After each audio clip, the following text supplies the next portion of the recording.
welcome to my channel. And आज चाहिँ म चाहिँ यहाँनिर गान्तोकको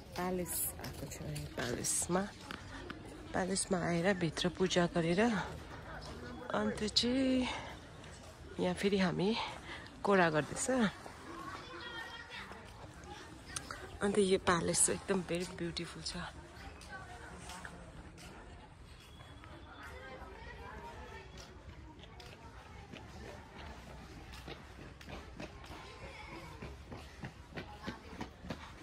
ऊ चाहिँ एकदम धार्मिक स्टाइलले गर्छ नि उसले चाहिँ पूजा।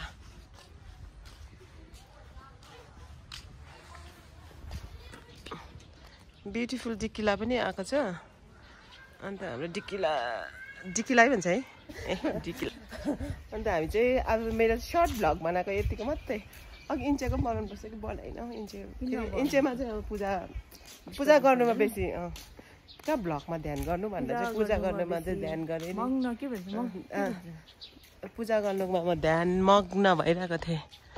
ल मग्नै होला जे पनि बुझ्छ नि भ्युअर्सहरू पनि छ इन्टेलिजेन्ट छ भने उयो पठाउँछ लेखेर कमेन्ट करेक्सन गरेर। यस्तो ब्युटिफुल छ। आज चाहिँ फगले गर्दाखेरि यहाँ नभए यतापट्टि क्या दामी पिक्चर आउँथ्यो यो साइडमा नभए यता साइडमा चाहिँ यस्तो दामी भ्यू आउँथ्यो कि गाइस। आज चाहिँ मैले तपाईँहरूलाई यो ब्युटिफुल भ्यू चाहिँ हिमालय माउन्टेनको भ्यू चाहिँ देखाउनु पाइनँ नि हो। अब नेक्स्ट टाइम। तर अस्ति हामी उयसमा पाङलाप्चरमा आउँदाखेरि चाहिँ नि यति दामी भएको थियो वेदर।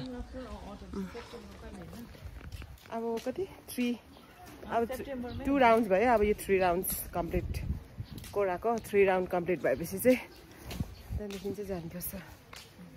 अन्त तिमी कतिको एक्साइटेड?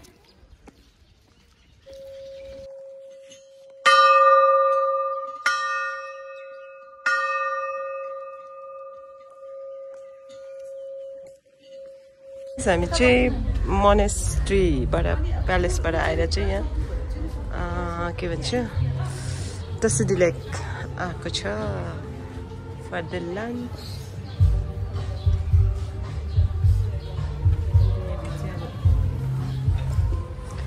यता दुईजना पनि भेटिहाल्यो सरप्राइज हैन। Welcome to my channel. Green चाहिँ you are looking very very elegant very very different. यस्तो राम्री देख्दो रहेछ ग्रिनले। मलाई पुरा मन पर्यो। तपाईँले ग्रिन लाँदा चाहिँ राम्रो आउँछ नि हामीलाई पो सुहाउनु पर्यो त।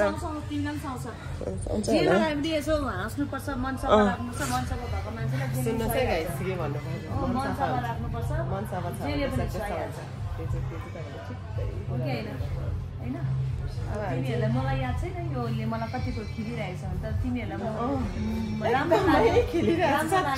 भन्नुको मतलब तिमीहरूलाई माया छ नि त मेरो लागि त्यसले गर्दा खिलेको। तर होइन राम्रो साँच्चै नै राम्रो देखिरहेको छ। माया चाहिँ सधैँ यसकै हुन्छ होला नि। अन्त तामाङ ह्याङ्लाहरूको माया चाहिँ के हो नि साँच्चै हो है। ह्याङ्लाको माया चाहिँ पर्मानेन्ट हुन्छ है। तामाङहरूले चाहिँ ट्रु माया गर्छ नि है। हो नि हुँदैन साँच्चै नै हो डरलाग्दै हुन्छ।